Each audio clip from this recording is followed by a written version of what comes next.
बातमी सामनाची आहे। विकास कामं करणाऱ्या कंत्राटदारांना सरकार त्यांच्या कामाचे पैसे देत नाही। हर्षल पाटीलवर सरकारनं आत्महत्येची वेळ आणली असं म्हणत सामनातून टीकास्त्र डागण्यात आलंय। पाहूया सामनात नेमकं काय म्हटलंय।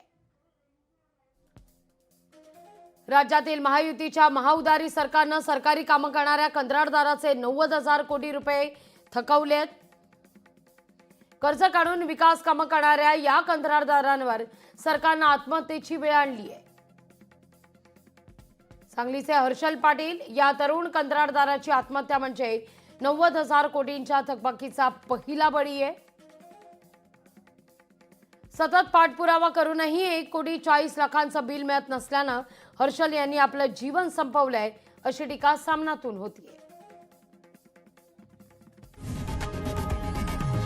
लोकशाही मराठी ऐका, पहा, जागरूक रहा।